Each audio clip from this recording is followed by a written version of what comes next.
Assalamualaikum warahmatullahi wabarakatuh. Selamat siang, salam sejahtera untuk kita semua. Pada video kali ini saya akan menjelaskan mengenai hasil dari penelitian hibah tahun 2025.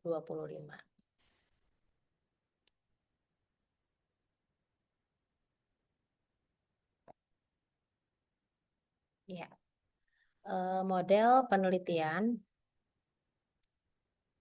yang telah kami lakukan adalah dengan skema fundamental, penelitian fundamental untuk sosial humaniora TKT 3 dengan judul Model Niat Investasi Berbasis ESG Generasi Z di Pasar Modal, Pendekatan Teori Stimulus Organisme Responses, Social Exchange Theory, dan Signaling Theory.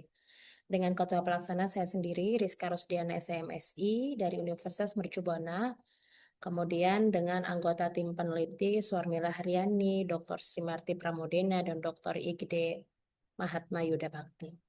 Yang melatar belakangi dari penelitian ini adalah isu ESG menjadi perhatian global, yakni diyakini mampu mengatasi dampak negatif bisnis seperti kerusakan lingkungan dan konflik sosial.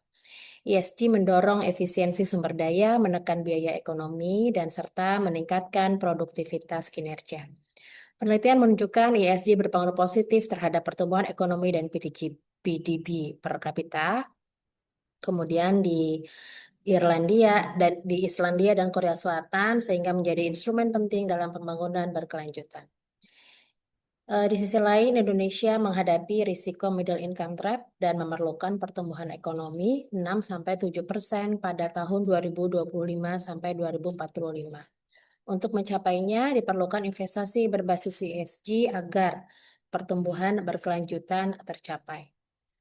Pasar modal menjadi sarana strategis mobilisasi investasi. Hingga tahun 2024, jumlah investor di pasar modal mencapai 12,94 juta, yang mana meningkat 14,9%.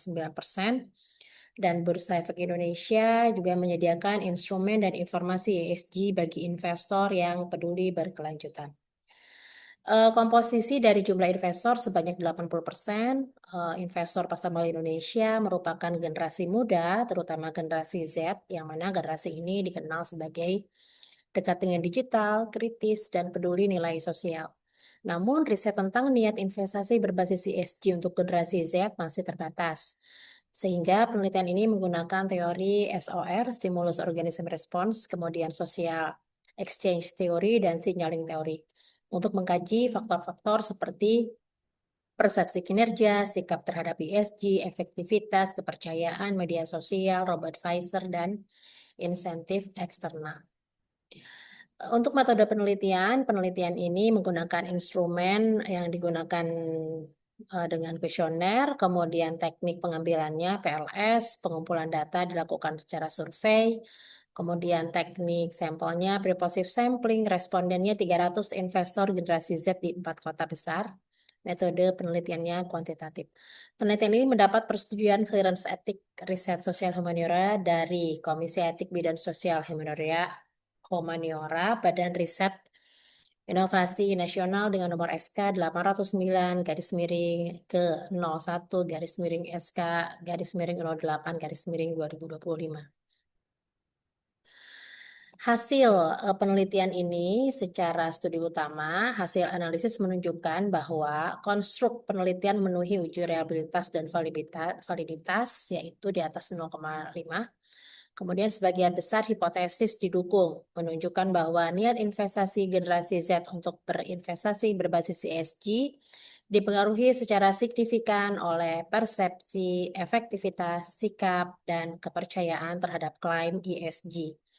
Faktor robo-advisor dan media sosial juga meningkatkan persepsi kinerja keuangan, sementara informasi ESG dari Bursa Efek Indonesia memperkuat kepercayaan investor. Secara keseluruhan, dari 12 hipotesis yang diuji, 11 terbukti signifikan. Faktor yang paling kuat mempengaruhi nilai investasi adalah persepsi efektivitas, yaitu sebanyak betanya 0,464, dan sikap positif terhadap investasi ESG. Temuan ini menegaskan pentingnya edukasi, transparansi informasi, dan dukungan teknologi dalam mendorong generasi muda untuk berinvestasi secara berkelanjutan melalui pasar modal Indonesia. Hasil empiris dari model jalur struktural seperti yang ditampilkan, kemudian untuk implikasi teoritisnya, hasil penelitian memperkuat relevansi teori SOR, SET, dan signaling teori dalam menjelaskan perilaku investasi generasi Z berbasis ESG. Temuan bahwa persepsi efektivitas investasi ESG dan sikap terhadap ESG mempengaruhi niat investasi mendukung kerangka SOR. Kemudian kepercayaan terhadap klaim ESG berperan sebagai mekanisme pertukaran sosial yang memperkuat hubungan investor terhadap emiten sesuai dengan SET, teori SET. Kemudian dukungan Bursa Efek Indonesia dan teknologi seperti robot advisor menjadi bukti penerapan signaling teori, di mana sinyal kredibel ESG meningkatkan persepsi kinerja keuangan dan kepercayaan investor.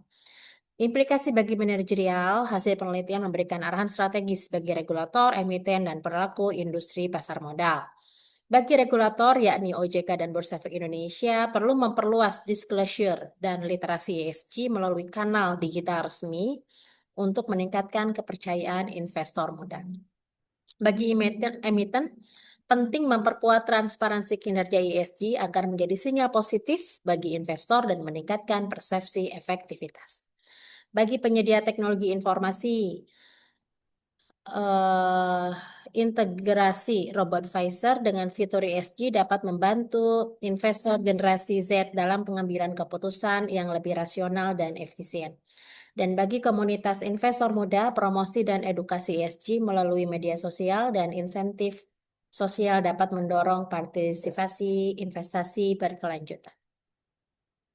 Untuk status luaran dari hibah penelitian ini adalah hasil yang diharapkan, tentu paper yang mana terindeks Scopus bereputasi Q1, yang mana ini adalah bukti submitnya ya untuk paper yang studi utama dan juga untuk paper bibliometri. Kemudian potensi dari hasil penelitian untuk populasi penelitian yaitu generasi Z di kota-kota besar merepresentasikan kelompok dominan dan masa depan pasar modal Indonesia karena mereka adalah generasi digital native yang akan terus tumbuh secara demografis dan ekonomis. Jadi penelitian ini dapat berkelanjutan dengan memperluas cakupan geografis nasional atau ASEAN serta membandingkan lintas generasi.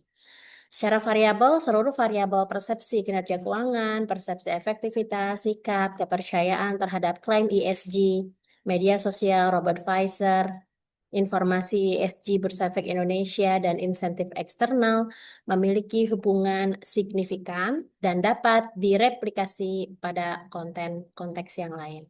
Potensinya besar untuk dikembangkan ke arah investasi hijau lainnya, antara lain seperti green sukuk, reksadana ESG, crowdfunding hijau, atau diperluas dengan variabel baru seperti financial well-being dan green financial literacy. Untuk model kemudian dapat dikembangkan dan diperkuat dengan social exchange theory dan social signaling theory, terbukti stabil dan valid secara empiris. Kemudian model ini memiliki fleksibilitas tinggi untuk diuji lintas waktu, lintas negara, lintas instrumen keuangan. Dengan demikian, model ini berpotensi menjadi kerangka teoritik berkelanjutan dalam menjelaskan perilaku investasi ESG generasi muda di era digital dan ekonomi hijau. Untuk persentase serapan, sendiri, kemudian di sini untuk bahan-bahan 894, pengumpulan data 40 juta, analisis data 1,2 juta, kemudian untuk wajib luaran adalah 15 juta dan sisanya adalah untuk rapat uang harian. Terima kasih. Berikut adalah dokumentasi dari hasil pengambilan survei lapangan ya, pengambilan kuesioner di 4 kota, yaitu di Bandung, Yogyakarta, Tangerang, dan Jakarta. Demikian presentasi dari saya, kurang lebihnya mohon maaf. Assalamualaikum warahmatullahi wabarakatuh.